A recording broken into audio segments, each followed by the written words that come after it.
જય ગોપાલ, હરિઓમ ગૌશાળા આનાવાડા જે બીમાર ગૌ માતાની સેવા કરે છે અને આપ બધા આ ગૌશાળાથી પરિચિત છો, તો બીમાર ગૌ માતાઓની ખૂબ સારી રીતે સેવા થઈ શકે એ માટે આપ જે મોટી હોસ્પિટલ જે અહીંયા બની રહી છે, આપ હોસ્પિટલ જોઈ રહ્યા જેની લંબાઈ 300 ફૂટ છે અને પહોળાઈ 80 ફૂટ, 80 બાય 300નો જે આ હોસ્પિટલનો જે શેડ છે આપ જોઈ રહ્યા છો જે બની રહ્યો છે, જેમાં આજુબાજુના વિસ્તારમાંથી એમ્બ્યુલન્સો મારફતે જે ગૌ માતા લાવવામાં આવશે, તેઓની અહીંયા સેવા કરવામાં આવશે.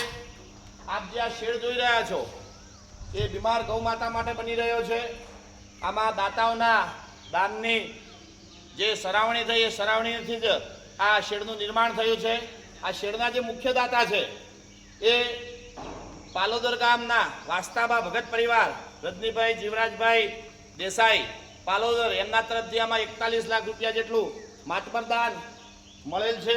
અન્ય દાતાઓ છે એ દાતાઓએ પણ આમાં દાન આપ્યું છે અને આ દાતાઓના દાનના સહયોગથી આજે આ શેડ છે બીમાર ગૌ માતાઓ જેમાં રહેશે એ હવે એની પૂર્ણતા ઉપર છે.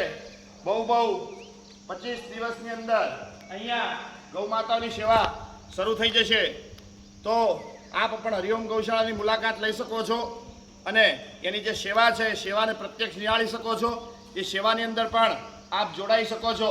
આ શેડનું જે નિર્માણ કાર્ય છે એ પ્રવીણભાઈ સુથાર દિયોદર કોટડાના જે છે એ પ્રવીણભાઈ સુથાર દ્વારા આનું નિર્માણ કાર્ય થયું છે. નરેન્દ્રભાઈ પટેલ કિંબુઆવાળા બાબાભાઈ એમના દ્વારા આનું જે એન્જિનિયરિંગનું જે કામ છે એની સેવા મળી છે. આવી રીતે અનેક લોકોના સહયોગથી આ ભવ્યથી ભવ્ય ગૌ માતાઓને રહેવા માટેની જે હોસ્પિટલ છે એ હોસ્પિટલનું નિર્માણ હરિઓમ ગૌશાળાની અંદર ચાલી રહ્યું છે અને એની પૂર્ણતાના આરે છે. જય ગૌ માતા, જય ગોપાલ.